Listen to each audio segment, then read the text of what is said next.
Sir यांच्यासाठी एक जोरदार टाळ्या होऊन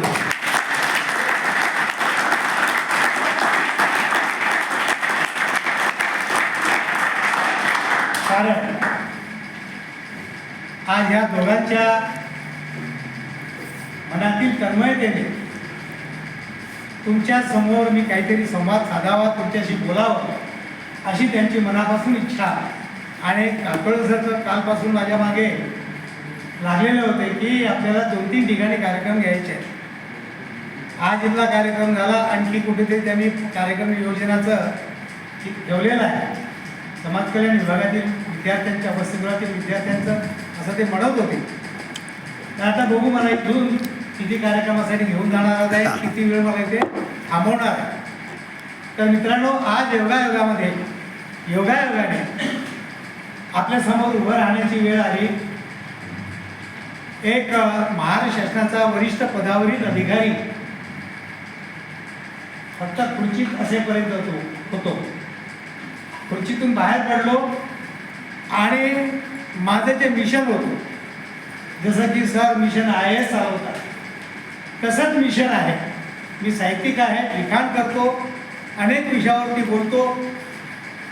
पुणे विभागातील जे यशदा नावाची संस्था आहे, कदाचित नाव ऐकलं असेल, ते वरिष्ठ अधिकारी महाराष्ट्र शासनाचे यांना त्यांच्या प्रोबेशनरी काळामध्ये ट्रेनिंग देण्याचं काम त्या संस्थेच्या माध्यमातून होते. आणि त्या ठिकाणी सुद्धा मी एक फॅकल्टी म्हणून काम करतो. बोलवतात, निमंत्रण देतात आणि IAS, IPS, डेप्युटी कलेक्टर, आणखी वरिष्ठ अधिकारी यांच्याशी संवाद साधून प्रशासनामध्ये काम करताना आपण कशा प्रकारचं काम करायला पाहिजे, केलं पाहिजे याची दिशा दाखवण्याचं काम आमच्यासारखे अनेक अधिकारी करत असतात. मी भाग्यवान समजतो की सेवानिवृत्त झाल्यानंतरही सेवानिवृत्त कार्यकाळात असतानाही मला सन्मानाने त्या ठिकाणी बोलवण्यात येतं. त्या व्यतिरिक्त काथोळे साहेबांसारखे जे आमचे चाहते मित्र आहेत, ते असे कोचिंग क्लासेस चालवतात, मिशन चालवतात. त्या मिशनच्या माध्यमातून आज ते तरुणांना जे घडवत आहेत, अतिशय महत्त्वपूर्ण गोष्ट आहे. तरुणांना दिशा देणं, तरुणांना मार्गदर्शन करणं आणि त्यांच्या जीवनामध्ये काय करायला पाहिजे या संदर्भाचं बहुमोल मार्गदर्शन, नुसतं मार्गदर्शन नाही तर त्यांना त्या उंचीपर्यंत नेण्याचं जे काम करत आहेत, हे त्यांची जिद्द आणि त्यांच्या सचोटीला, त्यांच्या कार्याला आपण नमस्कार करायला पाहिजे, नतमस्तक व्हायला पाहिजे. मित्रांनो, मला सांगितलं की सर तुम्ही तुमच्या जीवनाची कथा आपल्या मुलांना सांगा. खरं म्हणजे माझं गाव इथून जवळच आहे, यवतमाळ जिल्ह्यामध्ये दारवा तालुक्याच्या समोर 7 किलोमीटरवरती माझं गाव आहे. छोटंसं खेडं आहे. आई वडील निरक्षर आणि 10-12 एकर जमीन, 4 भाऊ 2 बहिणी असा आमचा परिवार होता. या परिवारामध्ये मी सगळ्यात धाकटा मुलगा म्हणून माझ्या वडिलांनी मला खूप शिकवण्याचं, किमान 10वीपर्यंत शिकावा माझा मुलगा, ही त्यांच्या मनातली इच्छा होती, जिद्द होती. कारण काय तर माझ्या वडिलांचे जे मित्र, गावातील मित्र होते, त्यांचा मुलगा 10वीपर्यंत शिकला होता. आणि 10वी पास झाल्यानंतर जेव्हा नोकरीच्या मागे न लागता तो एका मेडिकलच्या दुकानामध्ये कामाला लागला. कारण तेव्हा परिस्थिती फार वेगळी होती, काळ वेगळा होता. जवळजवळ 50-60 वर्षापूर्वीची गोष्ट आहे. माझ्या वडिलांना पण वाटायचं तर रामजी पाटलांचा मुलगा 10वी शिकून तो मेडिकल स्टोअरमध्ये, मोठ्या दुकानामध्ये काम करून आपल्याला पाहिजे ती औषधं सांगितली, तो एखाद्या जादूच्या काठीसारखी आणून देतो. त्याच्या सेठजीने त्याला जर सांगितलं रे पोऱ्या अमुक औषध देऊ, तर तो झटकून जातो, औषध आणतो ना आपल्याला देतो. हे त्यांना आश्चर्य वाटत आहे, कारण निरीक्षण आहे, अक्षरज्ञान नाही आहे. त्यामुळे ही गोष्ट किमान माझ्या मुलाला सुद्धा मी 10वीपर्यंत शिकलो. त्यांचं स्वप्न 10वीचं जरी असलं तरी माझं स्वप्न मी 8वीत असतानाच माझं ठरवून गेलेलं होतं. कारण जेव्हापासून शाळेत घातलं 3ऱ्या वर्गापासून तर 7वीपर्यंत गावातच, म्हणजे पहिलीपासून 7वीपर्यंत गावातच शिकलो. पण 3ऱ्या वर्गापासून असे म्हणजे विद्यार्थ्यांना घडवण्याचं, त्यांना हिरा बनवण्याचं काम असे तेव्हाचे शिक्षक होते. पण त्या शिक्षकाच्या माध्यमातून मला एक वेगळी कलाटणी वेगळी दिशा मिळाली. कारण मी किरकोळ शास्त्रीय असलो तरी बुद्धीने थोडा चुणचुणीत होतो इतर मुलांच्यापेक्षा. म्हणून माझा शाळेतील सर्व शिक्षक लाड करायचे आणि शाबासकी देत राहायचे. आता सरांनी जे गाणं म्हटलं, साने गुरुजीचं गाणं होतं, मला सागर भारत हो विश्वात शोभून राहा. आता सरांनी जे म्हटलं, हे मजबूत माझे पाय, ही छाती ही निधडी छाती, जगात मला उणे काय, अशा प्रकारचं जे गीत आहे, हे गीत शिकण्याची बोलण्याची सवय तेव्हापासून लावली. आणि म्हणूनच मनामध्ये एक मोठी जिद्द निर्माण झाली, एक मोठी इच्छा निर्माण झाली. म्हणून मी पुढे सरकत गेलो. 8वीत गेलो, हायस्कूलला गेलो. हायस्कूल हे आमच्या गावाच्यापासून 12-15 किलोमीटर होतं. हॉस्टेलमध्ये राहायचं होतं. पण तेव्हाची परिस्थिती 72-73चा दुष्काळ कदाचित तुम्ही ऐकलं पण नसेल काही मुलांनी. 72-73चा दुष्काळ आपल्या राज्यामध्ये नाही, पूर्ण देशामध्ये दुष्काळ झाला होता. आणि वडिलांची इच्छा असली तरी परिस्थिती अशी बिकट आलेली होती की मुलाला जर पुढे शाळेत पाठवलं होतं त्याला द्यायला फीचे पैसे द्यायला नाही आहे, हॉस्टेलचे पैसे द्यायला नाही. आता कसं करायचं? कारण रोजगार नाही आहे, कामधंदे नाही आहे, दुष्काळ पडलेला आहे. आणि आता मुलाला पुढे पाठवायचं तर कसं पाठवायचं? पण योगायोगाने ज्या शाळेमध्ये मी शिकलो तर ती शासनाची होती शाळा. आणि तिथे मोफत जेवण, तिथे राहण्याची व्यवस्था, पुस्तकं, ह्या सगळ्या गोष्टी देण्याची त्यांनी योजना होती. आणि म्हणून माझ्या वडिलांना आमच्या गावात तिथल्या शाळेचे शिक्षक आले आणि शिक्षकांना भेटून आनंद झाला माझ्या वडिलांना की बाबा अशा प्रकारचे शिक्षक आलेले आहेत आपल्या गावामध्ये आणि आपल्या गावातल्या मुलांना ते त्यांच्या शाळेत घेऊन जातात. माझ्या वडिलांनी पण सांगितलं की माझा मुलगा 7वीत चांगल्या गुणाने पास झाला आणि त्याला तुमच्या शाळेत प्रवेश देणार का? ते म्हणत तुमच्या मुलाचा प्रवेश तुमच्या गुरुजींनीच करून टाकला, माझ्या शाळेच्या शिक्षकांनी तो प्रवेश करून टाकला. त्यामुळे माझा 8वीचा प्रवेश झाला. आणि तिथे सुद्धा मला 8वीला हायस्कूलमध्ये खूप अतिशय चांगल्या स्वभावाचे हुशार बुद्धिमान शिक्षक मंडळी मिळाली. त्यामध्ये मला आमचे मुख्याध्यापक दुबे सर, प्राध्यापक हरिसिंग साबळे सर यांचं नाव मुद्दाम घ्यावंच वाटतंय. सायन्स टीचर होते आमचे PS घोड सर, ते अमरावती जिल्ह्यातलेच होते. त्या लोकांचं नाव घेण्याचं कारण काय तर जे हरिसिंग साबळे नावाचे शिक्षक होते माझे, ते उंच धिपाड होते, NCC कलर कोट होते, कॉलेजमध्ये नावाजलेले होते. अशा शिक्षकांचा साथ आणि त्यांची संगत मला मिळाली आणि त्यांनी माझ्या स्वप्नाला एक उंची दिली. त्यांनी सांगितले, राजाराम तुला खूप मोठा अधिकारी बनायचं आहे, चांगला अभ्यास करायचा आहे, मेहनत करायची आहे आणि तुला उंच झेप घ्यायची. आता त्यांचं मार्गदर्शन, त्यांच्याबरोबर वागणं बोलणं अभ्यास करणं ह्या सगळ्या गोष्टी मला मिळत गेल्या आणि माझ्या स्वप्नाला पालवी फुटत गेली. 8वीमध्ये असताना मला MA करण्याचे स्वप्न पडायला लागले, कारण ते स्वतः MA करत होते. ते MA अर्थशास्त्रात करत होते. 8वीच्या मुलांना MA काय असतं हे माहिती नाही. आपल्याला ऐकून असेल, माहिती असेल. आता तुम्ही इंजिनिअरिंग कॉलेजची मुलं आहात. तर तेव्हा माझं स्वप्न ठरलं की मला MA व्हायचं आहे, कारण माझे शिक्षक MA करत होते. MA करायला काय करावं लागतं हे जिथं कुठे माहिती नाही तर तो मार्ग पुढे सापडत जातो. म्हणून तेव्हा ठरवलं की मला MA करायचं. ठरलं MAचं माझं स्वप्न ठरलं. पुढे 10वी झालो. 10वीची पण फार मोठी कथा आहे की नवीन अभ्यासक्रम, नवीन पॅटर्न, 10-2 पॅटर्नमधला 10वीचा पहिलं वर्ष होतं आणि पहिल्या वर्षामध्ये आमच्या त्या शाळेचा निकाल 0% तेव्हा फार कमी रिझल्ट लागायचे. 5, 10, 20, 25% कोणत्याही शाळेचा निकाल लागायचा नाही. कितीही चांगली शाळा असली तर खूप मोठी शाळा असेल, शहरातली शाळा असेल, 50-55% कारण तो नवीन पॅटर्न होता. शिक्षकांना सुद्धा तो त्याचे पेपर सेटिंग करणं किंवा त्याचं इव्हॅल्युएशन करणं त्यांना एकेकाळी तेवढं पूर्ण ज्ञान झालेलं नव्हतं. आणि तशाही परिस्थितीमध्ये दुसऱ्या वर्षी मग आमची बॅच आली आणि त्या संपूर्ण बॅचमध्ये इंग्रजीला शिक्षक नाही, गणित शिकवायला 10वीला मला शिक्षक नाही. मग आमच्या मुख्याध्यापकांनी आणि सायन्सचे जे बायोलॉजी, रसायनशास्त्र, जीवशास्त्र शिकवायचे त्या शिक्षकांनी आमच्या मुख्याध्यापकांना सांगितलं की सर आपला जो राजाराम आहे ना त्याला सांगा तुम्ही, तो स्वतः प्रॅक्टिस करून विद्यार्थ्यांना शिकवू शकतो. तर मित्रांनो, 10वीत असताना 10वीच्या मुलाला शिकवण्याची जबाबदारी आमच्यावर आहे, माझ्यावर आहे. माझ्या वर्गातल्या मुलांसाठी मी स्वतः अभ्यास करायचो. गणिताचे ते प्रमेय असतात का भूमितीचे आणि याच्यामधले जे काही इक्वेशन असतात बीजगणितामध्ये, ज्याला आपण जॉमेट्री आणि बीजगणिताला काय म्हणतात अल्जेब्रा, याच्यामधल्या रीती, याच्यामधले समीकरणं, याच्यामधल्या सगळ्या गोष्टी मी घरी स्वतः तयारी करायची. स्वतः 3-4 वेळा ती एकच रीत वाचायची आणि ती रीत वाचून झाली की मग वर्गात जाऊन मुलांना शिकायचं. तर माझ्या दुसऱ्या बॅचमध्ये वर्गातून फक्त 25 मुलांपैकी 1 नापास. काही मुलं 1-2 विषयात नापास झाली पण ती झाली. 0% पहिल्या वर्षी, दुसऱ्या वर्षी 25 मुलांमधून 1 नापास झाला. किती टक्के रिझल्ट झाला तो? 4 पॉईंट समथिंग, 4 पॉईंट पण नाही. आणि अशी माझी ही दिशा ठरली. म्हणून तुमची जी दिशा आहे, तुम्ही भाग्यवान आहात की इंजिनिअरिंग कॉलेजमध्ये आहे. मित्रांनो, आपल्याला आपलं भविष्य घडवायचं असेल तर भविष्याची दिशा आपण ठरवून त्या दिशेचा वेध घेऊन आपण पुढे जायला पाहिजे. त्याशिवाय तुम्हाला पर्याय नाही.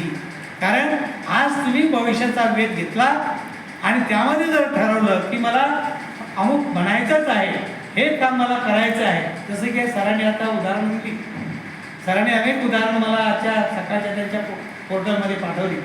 तर सांगायचं होतं का की भविष्याचा वेध घेऊन तुम्ही अभ्यास करा आणि त्याप्रमाणे तुमची तयारी ठेवा. त्याबरोबर तुम्ही आता इंजिनिअरिंग कॉलेजची मुलं म्हटल्यानंतर व्यवसायाभिमुखता, व्होकेशनल हा जो भाग आहे, त्यासाठी तुम्ही व्होकेशनल ही काळाची गरज आहे. व्होकेशनल शिक्षण, व्यवसाय शिक्षण ही काळाची गरज आहे. त्यामुळे तुम्हाला जे काही करायचं आहे, जे काही तुम्हाला करता येतं, हा निर्धार, हा विचार तुम्ही आजच सुरू करायला पाहिजे. तुम्ही जर ठरवलं असेल तर मला सांगा, तुमच्यापैकी किती मुलांनी असं ठरवलेलं आहे की मला हा व्यवसाय करायचा, मी ही व्यवसाय विमुखता ठेवून माझं भविष्य घडवणार आहे किंवा माझ्या भविष्याचा वेध मी घेतला आहे आणि या दिशेने मी जाणार आहे. सांगा लोक किती मुलांनी ठरवलेलं आहे? ठरवलेलं आहे का? हातवरती करा. मुलींमध्ये म्हणजे तुम्ही अजूनही तुमच्या भविष्याचा वेध घेतला नाही. म्हणजे आज काय करणार आपण? प्रवेश घेतला, वर्गात यायचं, पिरियड करायचे, प्राध्यापक आपले जे काही इक्वेशन्स काही जे तुम्हाला देत असतील तो घ्यायचा अभ्यास आणि घरी जाऊन फार तर त्याची उजळणी करायची आणि दुसऱ्या दिवशीच्या पिरियडसाठी परत तयार व्हायचं.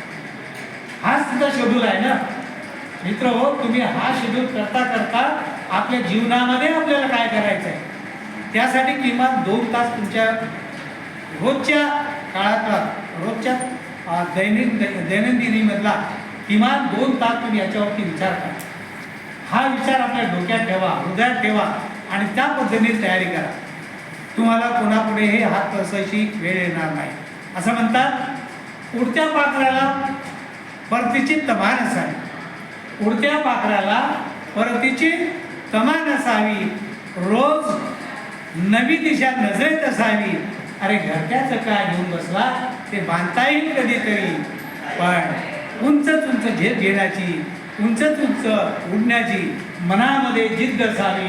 मनामध्ये जिद्द असावी. मनामध्ये जिद्द असावी.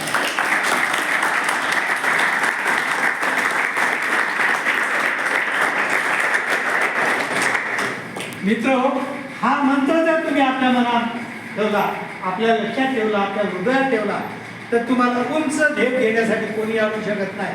फक्त तुमच्या पंखामध्ये बळ येऊ द्या. आणि बळ तेव्हाच येईल की तुमच्यामध्ये जो निर्धार असेल, तुमच्या मनामध्ये जिद्द असेल. जर तुमच्यामध्ये जिद्द असेल तर यस, आय कॅन डू दिस, मी हे करू शकतो. आज तुम्ही तुमच्या आई वडिलांच्या याच्यावरती आहात, डिपेंडिंग आहात. मी सांगितलं 8वीला आलो, 9वी 10वी 10वी झालो. पण मित्रांनो, 72-73चा दुष्काळ, 8वीला आलो तेव्हा घरची परिस्थिती नाजूक होती आणि त्यामुळे माझ्या वडिलांनी मी सांगितलं की मला बाहेर जायची परवानगी द्या, मी कोणतंही काम करेन. वडिलांनी सांगितलं, तू नेमकं काय काम करणार? तू 8वीत आहे, एकदम उंचीने पण फार कमी आहे आणि तू कोणाकडे जाशील, कोण तुला काम देणार आहे, तू काही जायचं नाही. पण आईला सांगितलं, आईने सांगितलं मी कुठे जायचं नाही बाबा, आपल्याकडे जी भाजी भाकरी आहे, कोरडी काय असेल ते खाऊ, पण तू कुठे जायचं नाही. कारण काय त्यांना भीती होती. पण ते त्यांना 2-3 दिवस मला काउन्सिलिंग करावं लागलं, मी काय करणार आहे, माझ्या डोक्यात काय विचार आहे. तर मित्रांनो, 8वीची परीक्षा देऊन आलो आणि 2-4 दिवस आईवडिलांच्या बरोबर राहून मी निर्धार केला की मी घराच्या बाहेर पडायला पाहिजे.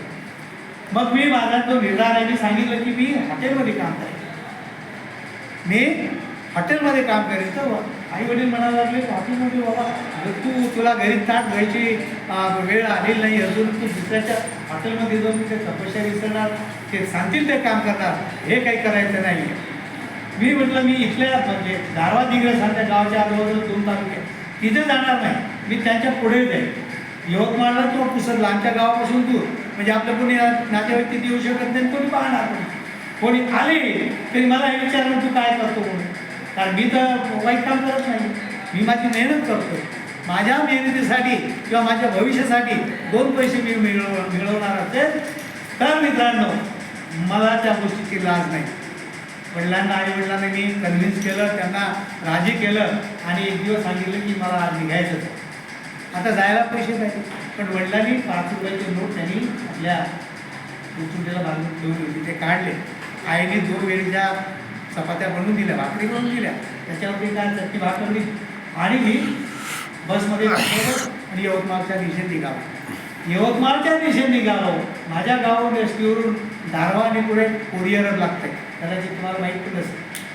तर बोरिअरबला आल्यानंतर ते कंडक्टरनी त्याचं ते कामकाज आटोपलं आणि कामकाज आटोपल्यानंतर ते थोडे रिलॅक्स झाले. त्याचा ते पेटी असायची, बॉक्स आणि मोठा कागद असायचा, त्याच्यावरती नंबर वगैरे लिहून ठेवायचे. तर ते झाल्यानंतर ते निवांत झाले आणि एस टीच्या खिडकीच्या बाहेर ते झोपावत बसले. माझ्या मनामध्ये ते चलबिचल सुरू होती, त्यांच्याशी कधी बोलायचं आपण म्हणून. आणि त्यांच्या त्या याच्यावरती लिहिलेलं होतं BD Rathod conductor, S T conductor. तर मनात एक विचार आला की हा बंजारा, तुम्हाला बंजारा समाज माहिती आहे असेल. आपल्या महाराष्ट्र राज्याचे जे मुख्यमंत्री होते, कृषी क्रांतीचे जनक आपण कोणाला म्हणतो, महाराष्ट्राच्या कृषी क्रांतीचे जनक महानायक कोणाला म्हणतो आपण, वसंतरावजी नाईक, यशवंतराव चव्हाण नाही, वसंतरावजी नाईक यांना आपण कृषी क्रांतीचे जनक म्हणतो. आणि त्यांनी आपल्या राज्यासाठी खूप काही केलेलं आहे. हा भाग वेगळा. तर मी बंजारा समाजाचा आहे आणि एस टीचे कंडक्टर सुद्धा बंजारा समाजाचे होते. मी त्यांना बोललो आमच्या भाषेमध्ये, त्यांनी सांगितलं की तू कुठला आहे. मी त्यांचं गाव नाही एवढं आणि माझं गाव जवळजवळ होते. त्यांनी ओळखलं, माझ्या वडिलांचं नाव सांगितलं, तुझ्या वडिलांना ओळखतो, कुठे निघाला म्हणजे यवतमाळला, काय करणार आहे, हॉटेलमध्ये काम करायला निघालो. अरे चल म्हणे तुला मी लावून देतो एस टी कॅन्टीनमध्ये. मला येऊन गेले, जेवण केलं आणि त्या शेतीशी बोलले की बाबा आपल्याकडे जागा नाही, पण पुरुषाचा जो माझा धाकटा भाऊ होणार त्याच्या हॉटेलमध्ये जागा आहे, तुम्ही ह्या पोराला तिथे पाठवून द्या, मी त्याला चिठ्ठी देतो. त्या माणसाने चिठ्ठी दिली आणि त्यांच्यासोबत मी पुरुषाच्या दिशेने निघालो. ऑन द वे माझं गाव लागते, पण गावात मी डोकं पण बघितले नाही. एक छोटा मुलगा होता, त्याला सांगितलं ज्या वेळेला सांग की मी पुसदला गेलो म्हणून. सकाळी यवतमाळला निघालेला पोरगा पुसदला कसा करतो हा एक प्रश्न. पण मी सांगितलं, निरोप दिला, पुसदला पोहोचलो आणि तिथे चिठ्ठी दिली.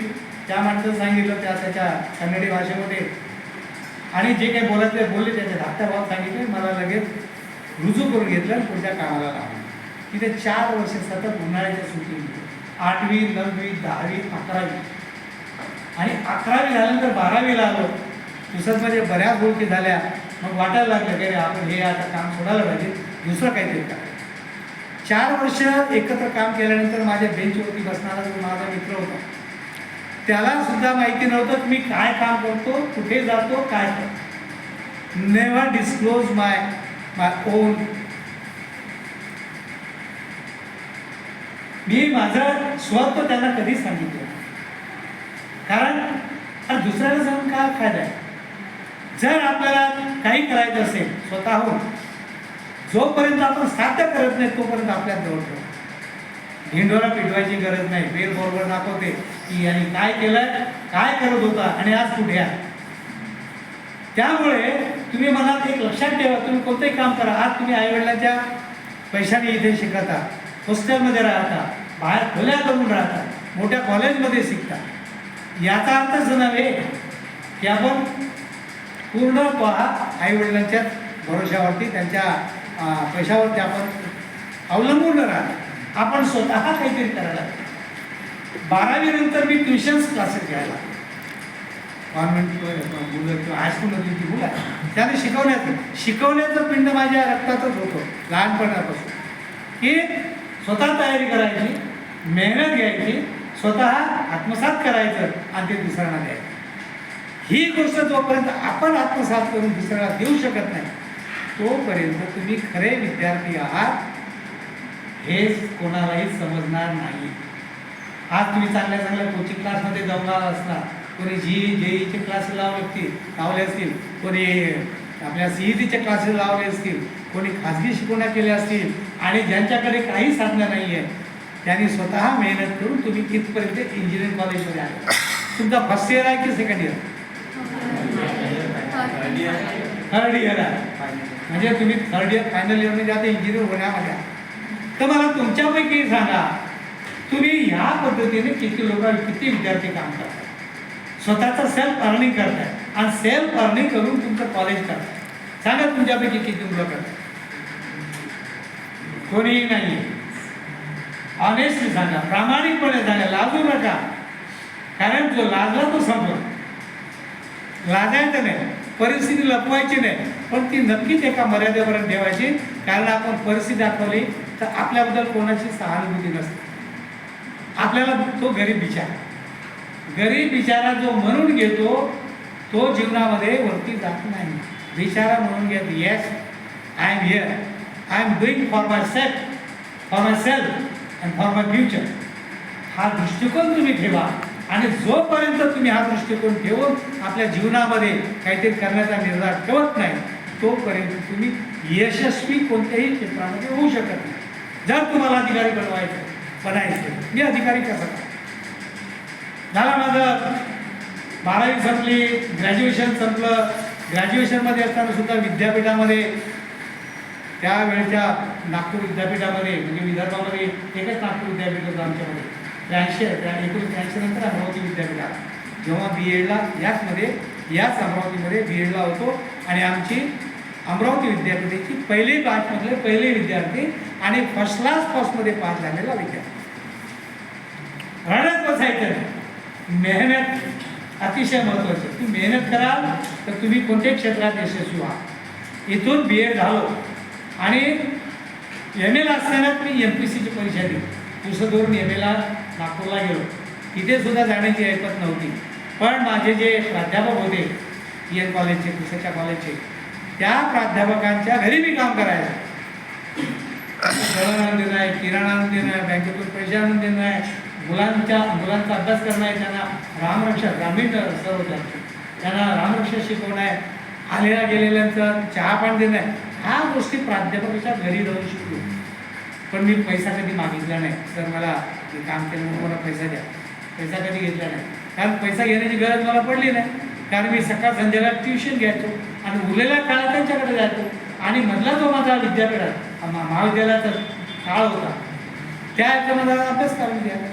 आणि अभ्यास करता कॉलेज करता माझ्या वर्गातल्या बरोबर इंग्रजी शिकवायचं. कोणाला अडचण असेल त्याच्याकडे ते त्यांच्याकडून 5-25 रुपये मिळून द्यायचे.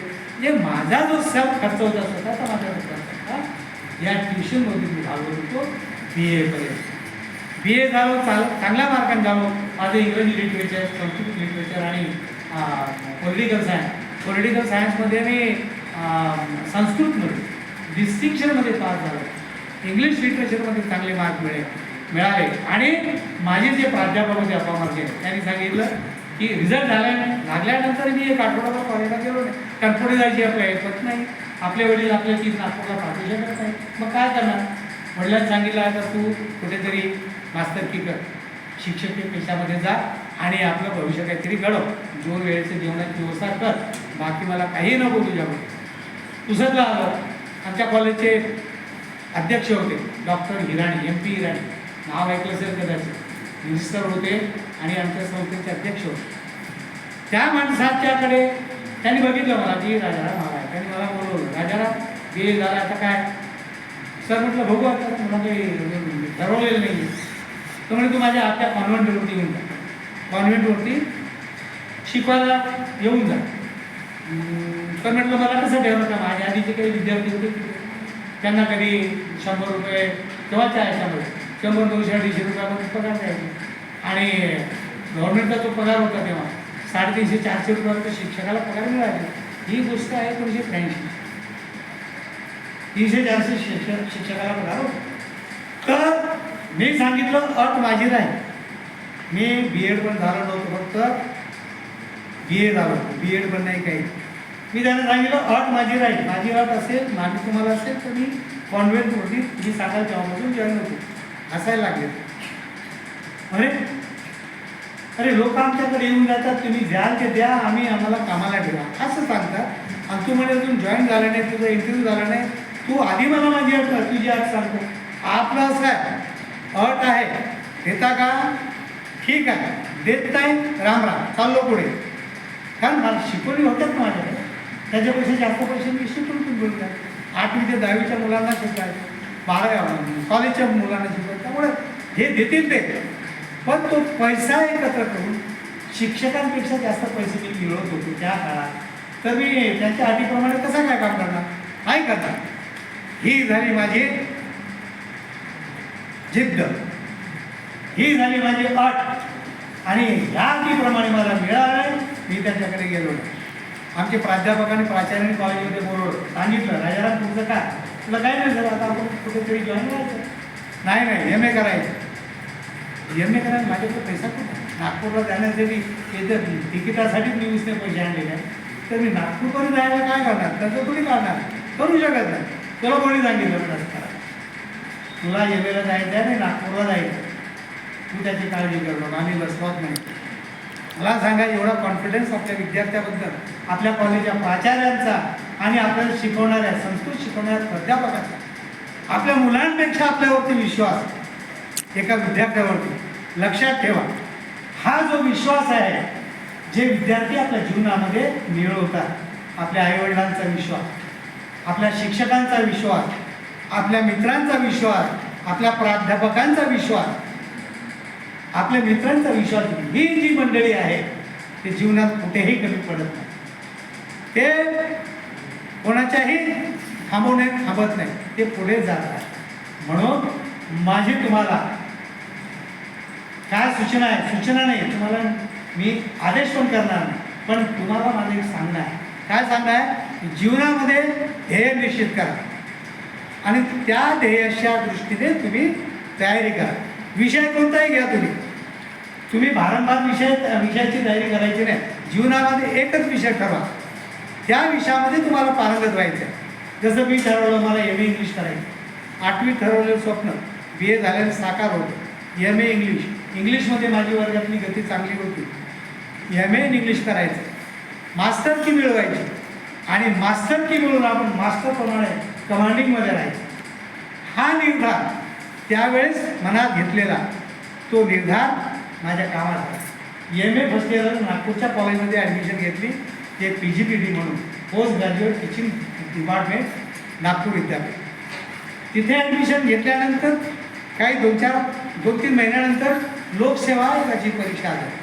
त्याच्यामध्ये क्लास 1ची कोणती परीक्षा होते आणि क्लास 3मधली जे असिस्टंट डेस्क ऑफिसरची परीक्षा असते, ती पण परीक्षा आहे. दोन्ही फॉर्म करतात. परीक्षा झाल्या आणि माझ्या जिल्ह्यातल्या आमचे जे विद्यार्थी मित्र होते कॉलेजमधले, हे जेवढे काही कॉलेज आहेत त्या कॉलेजमधले आणि आमच्या हॉस्टेलमधले जे मुलं होते, सिनियर पण होते, मोस्ट सिनियर पण होते, पण त्या दोन्ही परीक्षेमध्ये सगळे गळाले. फक्त एक राजाराम जाधव पास झाला आणि आमच्या विद्यापीठ कॅम्पसमध्ये खळबळ झाली. अरे हा पोरगा म्हणे काल परवा आला आणि पहिल्याच अटेम्प्टमध्ये दोन्ही परीक्षा पास केल्या. लक्षात ठेवा, याच्यामध्ये माझं समर्पण होतं. तो 8वीपासून नाही तर माझ्या शालेय शिक्षणापासून माझं समर्पण होतं. आपले जे टेक्स्ट बुक असतात, साधारणतः 8वी ते 12वीपर्यंत तुम्ही पुस्तकं वाचन करा. तुमचे जे विज्ञानचे असतील किंवा ह्युमॅनिटीजचे असतील, इतिहास, नागरिकशास्त्र, भूगोल, अर्थशास्त्र, समाजशास्त्र, हे जे पुस्तक आहे, या पुस्तकाबरोबर आपल्या विज्ञानाचे पुस्तक वाचा, NCERTची पुस्तक वाचा आणि जे वाचताय असेही वाचा की ते इथं बसलं पाहिजे आणि इथे बसून इथून चालवता आलं पाहिजे. जर तुमच्यामध्ये ह्या दोन गोष्टी आल्या तर तुम्ही कोणत्याही परीक्षेत पहिल्या प्रयत्नामध्ये होऊ शकता. आज तुम्ही निर्धार करा की मला अमुक करायचं आहे. पहिली परीक्षा पास केली, दुसऱ्या मी सेकंड इयरला असताना ओरल झाली, ओरलमध्ये पास झालो आणि अमरावतीला मी BA करत असताना माझी ती ऑर्डर आहे. म्हटलं मला याच्यावरती जायचं नाही, मी डेप्युटी कलेक्टरची परीक्षा घ्या, मी पास झालो फर्स्ट अटेम्प्टला, तर मला नक्कीच मी ते होणार आहे. दुर्दैवाने माझ्या